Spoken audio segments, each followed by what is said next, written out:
Bonjour à toutes et à tous. Aujourd'hui, nous allons réaliser la pâte à pizza pour environ 5 boules. La pâte à pizza selon Nuccio Presto.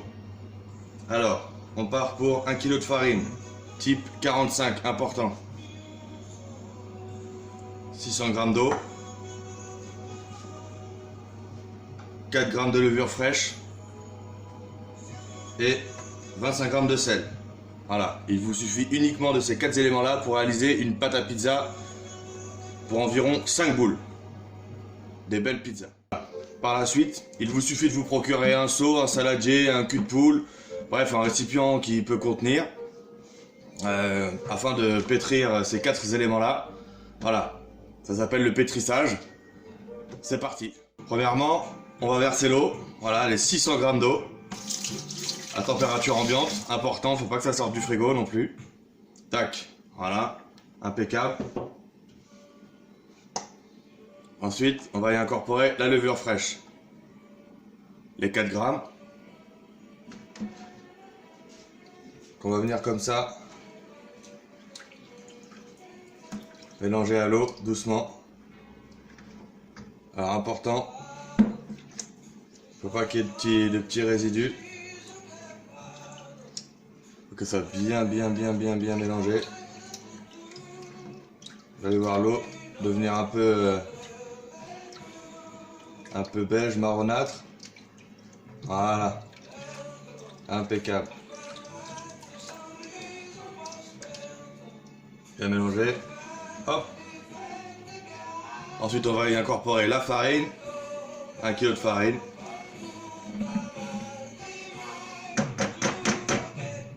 De farine, et pour finir le sel, les 25 g de sel qui doivent pas être en contact avec la levure, bien sûr, parce que la levure et le sel ça fait pas bon ménage. Voilà, on a nos 4 éléments réunis. Maintenant on va commencer le pré-pétrissage. Voilà, délicatement, c'est vraiment que là tout va se faire. Voilà, doucement.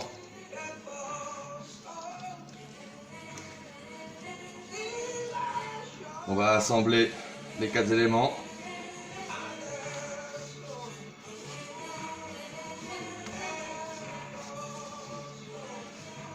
Voilà. Notre pâte qui va se former tout doucement.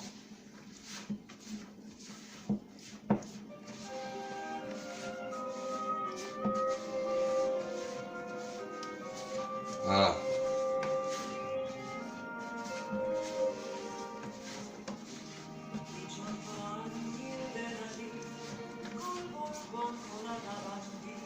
Bon, une fois qu'on n'a plus de traces d'eau,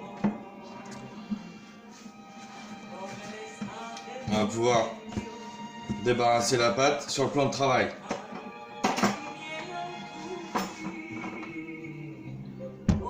Impeccable.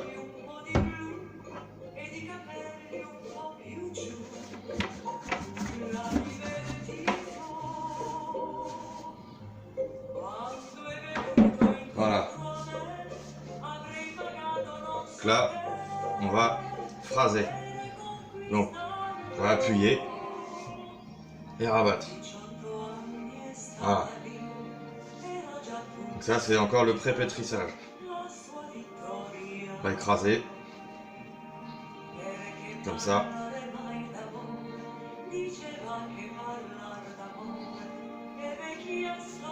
Voilà.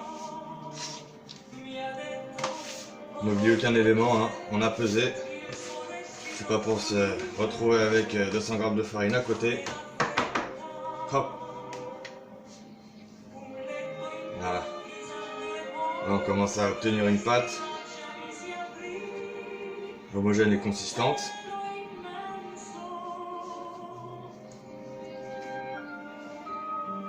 Voilà. Elle colle un petit peu, c'est normal. Vous voyez qu'elle colle un petit peu plutôt que pas du tout. C'est bon signe si elle colle.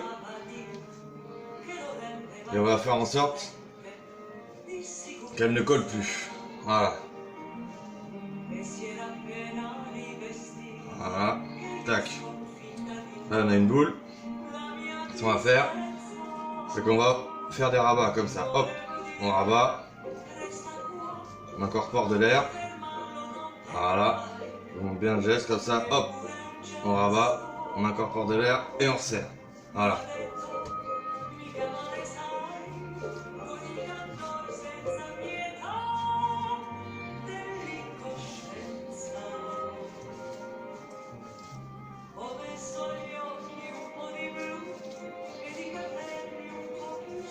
Voilà, on va obtenir très rapidement une patte élastique. Voilà.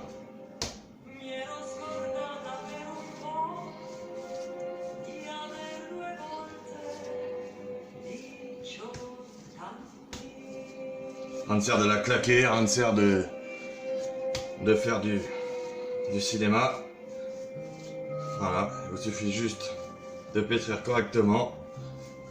Pas brusquer les choses, pas l'abîmer surtout. Voilà. Là, on commence à avoir une belle pâte. Voilà. Le réseau glutineux commence à se former. Voilà. Ah, elle colle plus au plan de travail. Voilà. Elle commence à être pas mal. Il faut pas trop la pétrir. Quitte à la sous-pétrir. Voilà. Voilà. On va venir un peu l'étendre comme ça. Pour lui donner de la souplesse.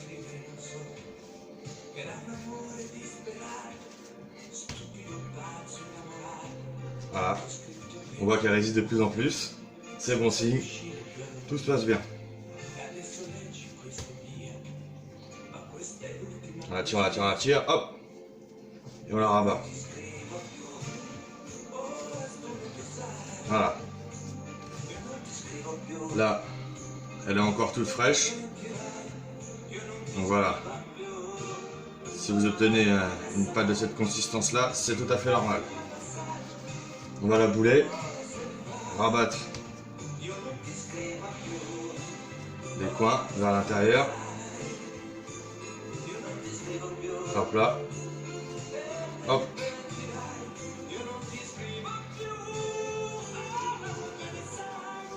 Voilà. On va y former une belle boule.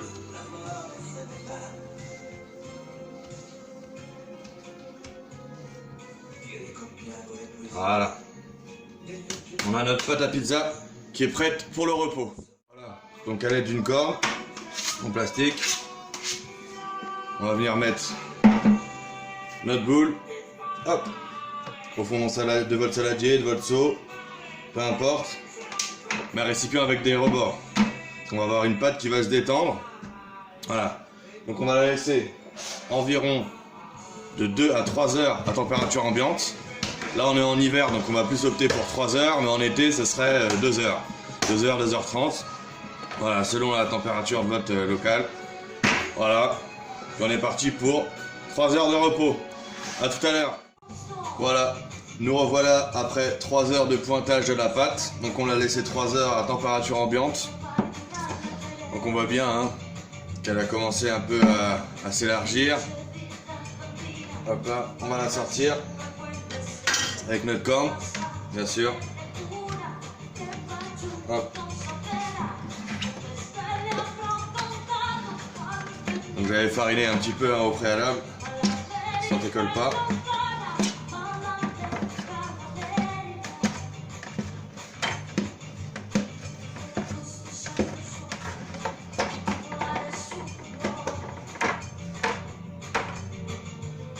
Voilà. Là voilà. On a une pâte bien souple, hein, banalisée comparé à tout à l'heure, elle est vraiment détendue. Le réseau glutineux est presque prêt. Hein. Vous pouvez observer, voilà. On a une belle pâte, bien souple, hein, vraiment vraiment souple. Donc on va essayer de la manipuler le moins possible. Hein. C'est important. Donc là on va la diviser.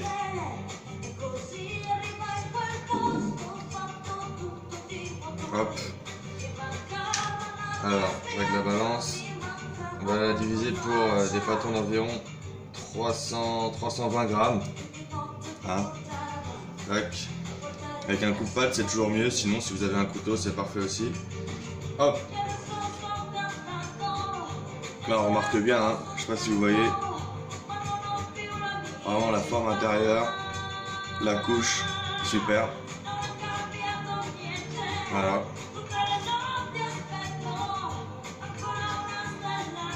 Donc on va essayer d'en faire 5 pâtons.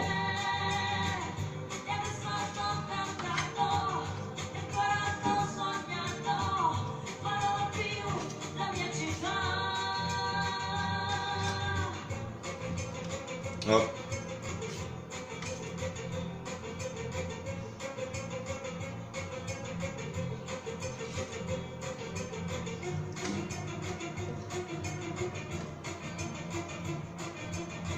Voilà, impeccable. Super. Donc voilà. Là on a nos pâtes qui sont prêtes à être boulées. Là la pâte elle est bien molle, on va bien la travailler. Voilà. Hop là, donc il suffit encore une fois de rabattre les coins vers l'intérieur. Hop. Et de les bouler. Voilà. Donc on va bien sentir la pâte. Là si vous voyez, hop là, sous la paume comme ça.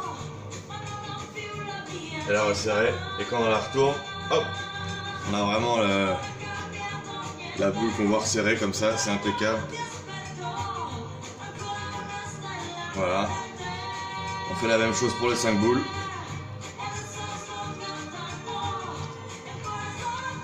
Hop là, on resserre, on resserre, on resserre. Vraiment lui donner le plus de force possible.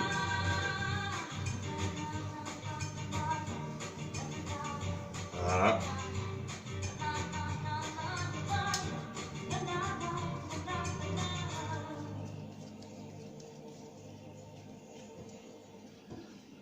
Il faut vraiment la travailler au minimum pour vraiment avoir un beau rendu, une belle croûte au final. Qu'on puisse la travailler par la suite sans faire de trous ou quoi, sans la déchirer.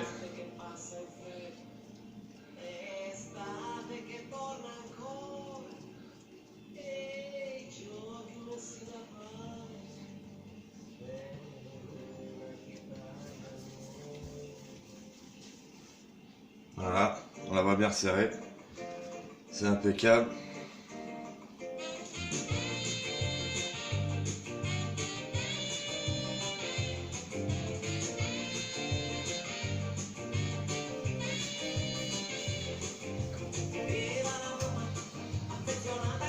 Voilà, divisé, boulé. Voilà, on a une boule qui est prête. Celle-ci elle a reposé environ 24 heures. Hein. Voilà, j'avais fait au préalable. On la met dans la farine. On l'appuie. Hop là, des deux côtés. Alors on serre ses deux mains, c'est toujours mieux. On va venir aplatir comme ça avec le bout des doigts, vraiment le bout des doigts. Ça s'appelle légèrement la dégazer, hein. On la dégaze tout en laissant, vous voyez, la croûte comme ça, tout en laissant la croûte. Voilà. N'hésite pas à la retourner.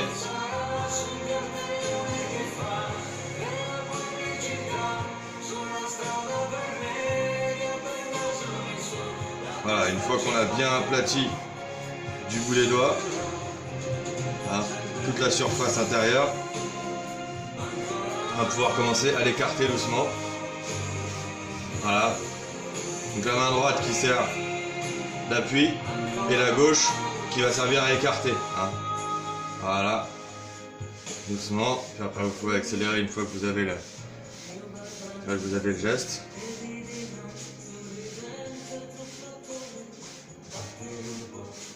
Voilà, on essaie vraiment de garder cette croûte qui va se remarquer à la cuisson.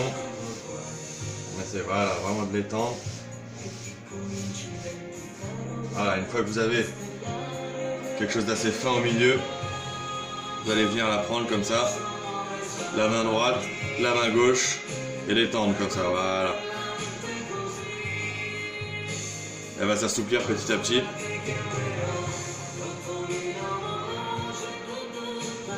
Voilà.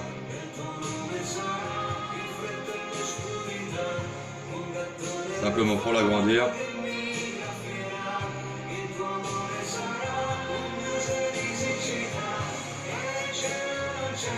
Voilà, là on va vraiment avoir une pâte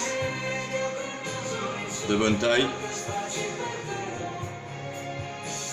Voilà, c'est très simple. On l'écarte légèrement. Voilà. Et là on retrouve vraiment une pâte bien souple. On va venir écarter légèrement comme ça. Hop.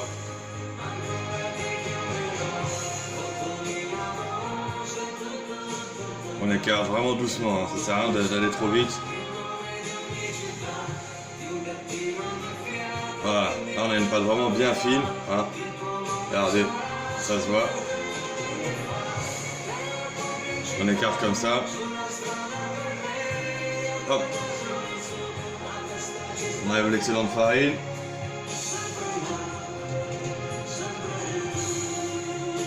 Voilà.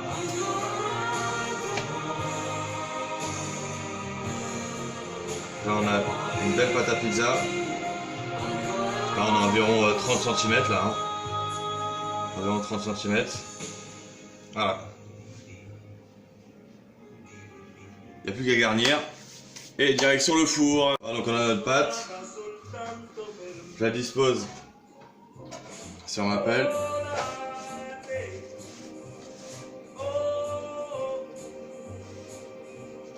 Voilà. On va se faire quoi? Une petite margarita, allez c'est parti. Donc une belle sauce tomate. Ah, pas trop de sauce tomate hein, bien sûr.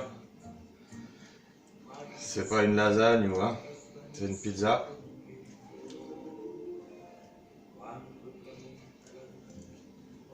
On est étalé comme ça. Petite dernière. Voilà, alors faut bien respecter la croûte, le contour. Voilà. Notre sauce tomate. Un peu de mozzarella.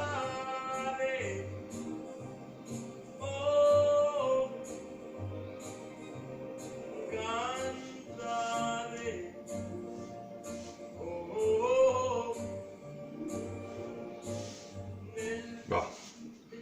Voilà. On est pas mal. De l'origan.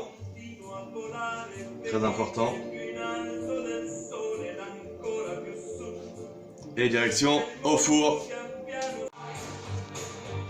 Et voilà, la plus belle, sortie du four. La margarita. Voilà. T'as plus qu'à déguster.